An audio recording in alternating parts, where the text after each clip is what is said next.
By the mid-80s, vampire films weren't really a thing. We did have The Hunger, starring David Bowie and Susan Sarandon. Also Vamp, starring the eccentric Grace Jones. A comedy, Once Bitten, that starred a very young Jim Carrey. And also one of my favorite films of all times, Fright Night, starring Chris Sarandon. But this particular movie that I'm going to talk about next changed all of that.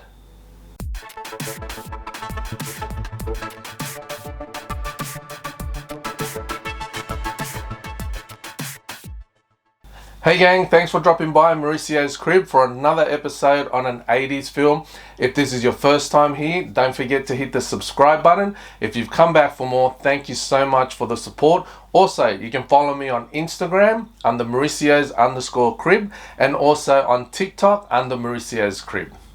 The film that I was talking about is The Lost Boys. Having just finished The Goonies, director Richard Donner passed on the script.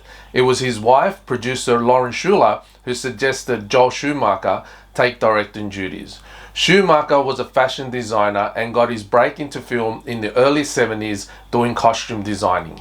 In 1978, he directed The Incredible Shrinking Woman. In 1983, he directed DC Cab with moderate success, but it was 1985's Saint Elmo's Fire that actually put him on the map, as that film not only was a hit, but it earned the young cast the term the Brat Pack. Originally, Schumacher also turned down the script. He wasn't interested in making a film about kids tackling vampires. The day that he rejected the script, he went for a jog. Whilst he was jogging, he thought, why not make the kids be teenagers instead, and have the Frog Brothers, instead of being Boy Scouts, have them these Navy SEAL Rambo type teenagers. With that in mind, he went back to Richard Donner, presented his ideas, Richard Donner agreed, and then Schumacher signed on to do the film. With Richard Donner now serving as an executive producer because he started to work on Lethal Weapon, Schumacher began casting the film. The first person that Schumacher cast was Kiefer Sutherland after seeing him in the Sean Penn thriller At Close Range. The next actor that Schumacher went after was Jason Patric. He saw nobody else playing the role of Michael, but it wasn't that easy. It took 6 weeks to convince him to take the role, on the proviso that he didn't have to wear the vampire makeup, which Schumacher promised him that would be the case. But for the ones that have seen the film, that changed, and I'll talk about that a little bit later.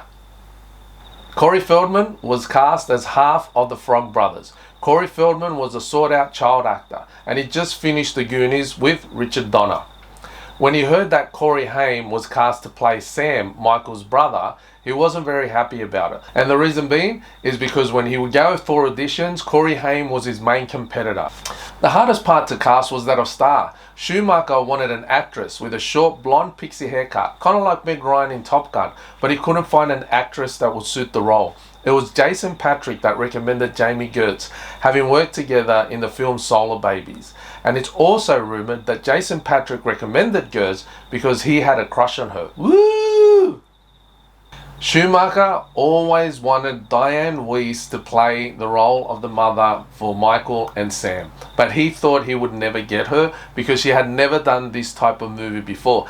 And not only that, she had just won an Academy Award for Best Supporting Actress in the Woody Allen film Hannah and Her Sisters. He was over the moon when she accepted the role.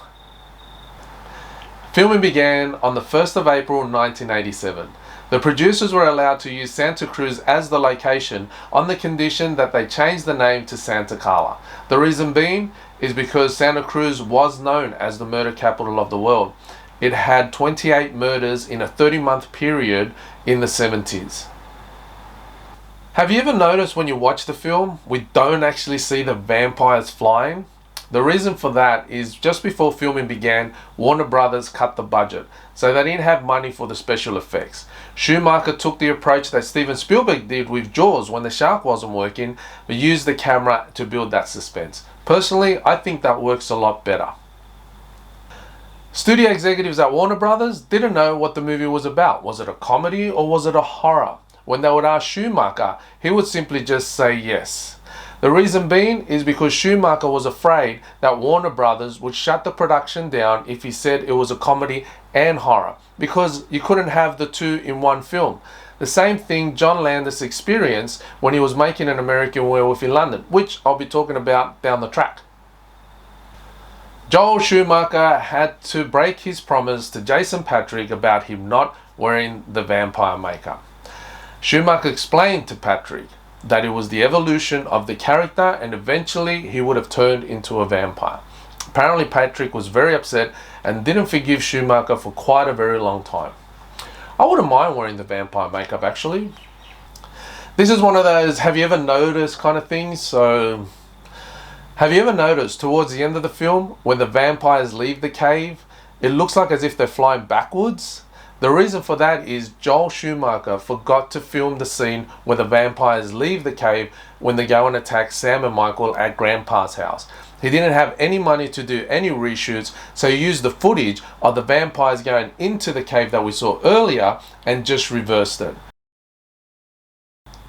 The blood that was used for Marco's death had glitter in it because apparently on film the blood transcends better. If you look closely at Corey Feldman's clothes, you can actually see some of it on him. The Lost Boys opened on July 31st, 1987.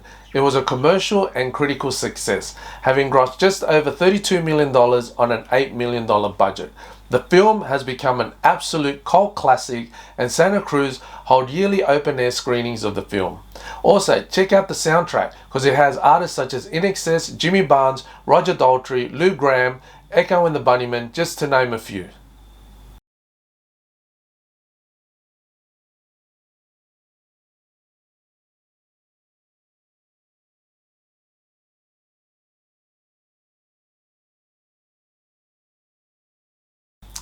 So there you have it, gang, another talk on an 80s film. Thanks for dropping by Mauricio's crib, and if this was your first time here, don't forget to hit that subscribe button and also follow me on Instagram, Mauricio's_crib, and on TikTok, Mauricio's crib, for exclusive content. Until the next visit, you be you and keep on living.